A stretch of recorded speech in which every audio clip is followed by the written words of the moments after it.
বন্ধুরা, তোমরা কে কেমন আছো? আশা করি সবাই ভালোই আছো। আমরা ভালোই আছি। মাঝখানে আমি ৩-৪ দিনের জন্য ছিলাম না, একটু বাইরে গিয়েছিলাম। আসার পরে একটু কাজের চাপটা বেড়েই গেল। এই যে কারো আবার খাওয়াও ভালো লাগেনি। কারো খাওয়াটাও ভালো হয়নি, কারণ মানে রান্না ভালো হয়নি। যদিও আমার ছেলেটা করেছে, নকুল বেশ রান্না করে খাইয়েছে সবাইকে। তবুও তারপরে অ্যাকচুয়ালি ছেলেদের না মেয়েদের রান্না একটু পার্থক্য তো দেওয়া হয় না। তো যাই হোক, যেরকম করেই হোক তো করেছে তবুও বেচারি। কিন্তু তাই এদেরকে স্নান করানো, পরিষ্কার করা, এদের জামাকাপড় আবার সুন্দর করে ধোয়া, সবাইকে শ্যাম্পু করানো, আবার তোমার বডি ওয়াশ দিয়ে চান করানো, আবার ডেটল জল দেয়া, জামাকাপড়গুলো সেম তাই করিয়ে তারপরে আবার এত রান্না। আমার না শরীরটাও খারাপ আজকে। এজনকে তো চান করিয়ে আগে বসিয়েছি। বড্ড ডিস্টার্ব করে এ। কথা বলতেই থাকে, বলতেই থাকে, বলতেই থাকে। কথাই শোনে না একদম।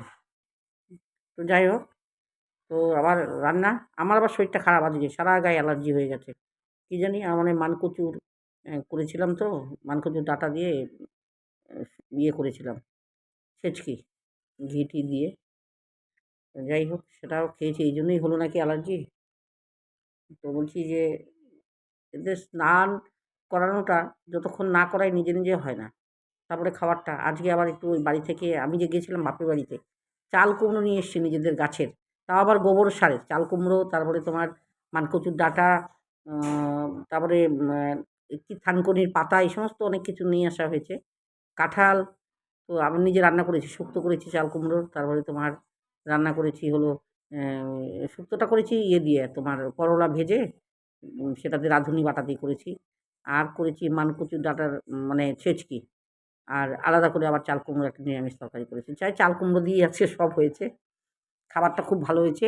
সবাই মানে মন ভরে খাচ্ছে আজকে। যে আমরা ৩ দিন পরে ভালো খাচ্ছি। তারপর কালকে যখন রাতে আসি সব তো চিৎকার করে দৌড়ে গেছে। কেউ বলে মা এসছে, কেউ বলে আমা আয়ো, কেউ বলছে কোটে গেছিস মাও? এই যে আমার মাই কোটে গেছিস করে। হুম? তো যাই হোক, ওই আমার মাসিমা একটু নিত্য, এর হাসি দেখো না।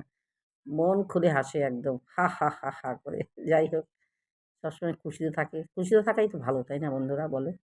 তো তোমরা কিন্তু দেখো, আমার পাশে থেকো। হুম।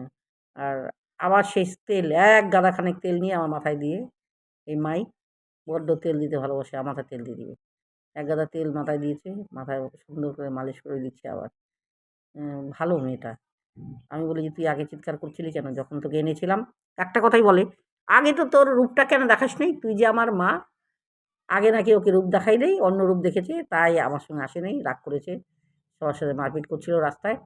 তারপরে তা আনার পরে এখন বলছে, ও নাকি আমাকে চেনে, আমি নাকি ওর মা। আমি বলছি, "যাক খুব ভালো, আমি তোর মা।"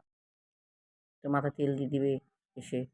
তো গায়ে হাত পায়ে কী হলো সেটা নিয়ে আবার খুব ইয়ে করবে, অ্যালার্জি হয়েছে কেন?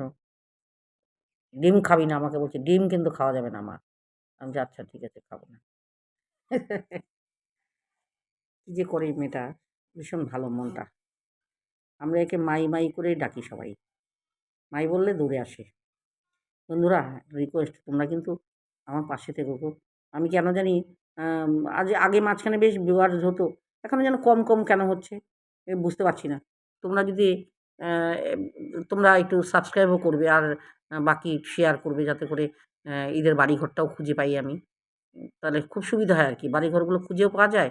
আর বিশেষ করে মনে করো সবার কাছে পৌঁছে যাবে যে হ্যাঁ, এই জায়গাতেই আছে। যদিও আমাদের থানাতে সবার জমা করা থাকে।